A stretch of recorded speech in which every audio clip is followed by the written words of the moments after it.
Možda ste primetili u poslednjem videu da sa velikim entuzijazmom delim svoje znanje o benefitima relaksacije. Tako će biti i danas, jer je ovaj video posvećen potencijalima za promene koje relaksacija može da vam pruži. Ako nikada niste bili na ovoj vrsti terapije, verovatno je teško razumeti kako je moguće da se velike životne promene dešavaju dok vi ležite opušteni sa zatvorenim očima i sanjarite. Pošteno. Zato sam ja tu da potanko objasnim sve, ali i da dam odgovore na sva vaša pitanja. Slobodno mi pišite gde god i kada god da imate pitanje. Da bih objasnila kako se terapija dešava dok ste potpuno opušteni, počet ćemo sa ovim. Tokom relaksacije vaše telo je duboko opušteno, ali vaše misli postaju veoma fokusirane. Kada ste na hipnoterapiji, vaša sposobnost fokusa je daleko veća nego inače. A kada pažljivo slušate, prava terapija može da počne. Mislim, već čujem neke od vas kako gunđaju sa druge strane ekrana nešto tipa to je nemoguće, ljudi se samo pretvaraju da su u transu. Samo moment. Pre nego što počnete da pišete takve komentare, ostanite sa mnom još koji minut. Vaša izjava postoji godinama u najrazličitijim oblicima, a demantovana je hiljadama i hiljadama naučnih studija. Samo pogledajte kako naučnici sve više i više otkrivaju blagodeti opuštanja. Mislim da uđe u zapisnik i naučnici, ali i ja. Imam sjajne vesti za sve vas. Ovo stanje zaista postoji i svi ljudi imaju sposobnost da utonu u njega. Poslednjih nekoliko godina na naučnoj sceni se pojavila potpuno nova naučna disciplina – psihoneuroimunologija. Mislim, pokušajte ovo da kažete nakon čaše ili dve vina, nemoguće. Naziv psihoneuroimunologija je na sreću skraćen na PNI, ali se ponekad naziva i medicinom uma i tela ili čak psihosomatskom medicinom. Ova naučna disciplina dokazuje da postoji stvarna i jaka veza između onoga što se dešava u vašem umu i onoga što se dešava u vašem telu. Danas ističem kako istraživanje PNI-a u kombinaciji sa ostalim disciplinama pokazuje da su hipnoza i trans veoma stvarne stvari. Dok vi razmišljate o ovome, da se mi vratimo na današnju temu. Često se postavlja pitanje gde se dešava ovo duboko opušteno stanje. U mozgu, to je sigurno. Studije pokazuju da se aktivnost moždanih talasa osobe u dubokoj opuštenosti veoma razlikuje od onih kada je osoba budna, spava ili se pretvara da je u transu. Mislim, zašto bi to uopšte i koji pokušavao, ne znam, ali okej. Moždani talasi su mere električne aktivnosti mozga. Ova aktivnost se veoma jasno menja i razlikuje u zavisnosti od toga da li spavate, da li ste budni ili ste u stanju transa. A za one od vas koji vole velike reči, mašina koja meri ove moždane talase zove se elektroencefalogram. Vi što volite skraćenice, ovu mašinu možete da zovete EEG. Brojne naučne studije potvrđuju da se moždani talasi značajno menjaju kada ste udobno smešteni i kada opušteno maštate. Zdrav, dobro izbalansiran mozak i nervni sistem će proizvesti odgovarajuće moždane talase na odgovarajućim nivoima u odgovarajuće vreme. Kao što možda i znate, mozak stvara 5 vrsta moždanih talasa.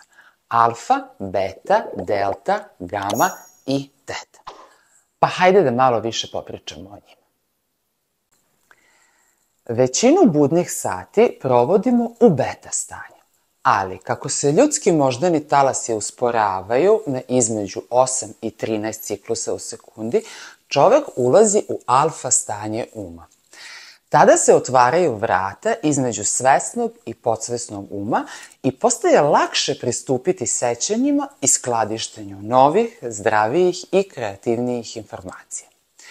Ispod ova dva svesna stanja su teta, stanje sna, i delta, što je dubok san ili potpuna nesvesnost. Alfa talasi se vide na EEG-u tokom normalnog budnog stanja kada se, na primjer, odmaramo. Nakon što zatvorimo oči, moždani talasi postaju sporiji i pravilniji nego kada smo potpuno budni. U ovom stanju smo jako opušteni, ali smo još uvijek budni, ne spavamo. Nešto slično stanju u kome smo kada meditiramo. Da rezimiramo. Kada ste u transu, vaši moždani talasi se menjaju. Različite oblasti mozga menjaju svoju aktivnost, a parasimpatički nervni sistem postaje dominantan. Mislim, nije ni čudo što skoro svi klijenti kažu da se osjećaju predivno, opušteno dok su na hipnoterapiji. Pazite, iako je ovo stanje naše iskonsko, prirodno stanje našeg uma i tela, ipak nismo uvek u njemu. Ako je naš mozak aktivan, aktivan je i ostatak našeg nervnog sistema. To znači da kada doživite emociju bilo koje vrste, ona će značajno uticati na vaš nervni sistem. Ali, naravno, tu nije kraj. Svi znate da nervni sistem prožima i kontroliše celo telo. Zapamtite da sve ono što doživljava vaš nervni sistem, doživljava i svaki fizički deo tela. I sad se postavlja pitanje. Ako emocija koju doživljavate ima moć da utiče na vaše telo, da li je to dobro ili loše? Odgovor je i jedno i drugo. Sve zavisi od vrste emocija koje doživljavate. Emocije koje percipiramo kao dobre, kao što su sreća, ushićenje, radost, blagotvorno utiču na naše telo, jer pomažu da se osjećamo opušteno, da imamo zdravi imunni sistem i pravilan rad unutrašnjih organa. Pozitivne emocije nam pomažu da se brže oporavimo kada smo bolesni, tako što jačaju naš imunni sistem. Ipak, sa druge strane, negativne emocije tipa anksioznost, stres, strah, depresija i tako dalje, nastavite niz, imaju štetan uticaj na naš imunni sistem. Ako vam ovo zvuči logično, istražite malo termin psihoneuroimunologija. Obećavam vam da je prezabavno sa naučne strane videti kako mislima utičemo na telo. Ono što treba da znate je da neće svaka negativna emocija koju doživite da izazove problem u vašem telu. Naše fizičko telo je prilično otporno, jako i izdržljivo, pa može da podnese veliku količinu negativnih stvari pre nego što počne da se raspada. Potrebno je mnogo fizičkih udaraca, mnogo negativnosti iz okoline, mnogo teških emocija, misli i akcija da bi se telesni problemi manifestovali u stvarnosti. Zapamtite, telo mora da se odmara i da se oporavlja posle svake vrste stresa, bio on fizički ili psihički. A ako mu to ne dozvoljavamo, dolazi do bolesti. Možda vam se čini očiglednim da vam fizičke povrede kao što je pad ili udarac oštećuju telo, ali niste sigurni kako emocije mogu da ga povrede. Odgovor na to pitanje vas čeka u sledećem videu za koji dan. Do tada kliknite subscribe dugme i vidimo se brzo.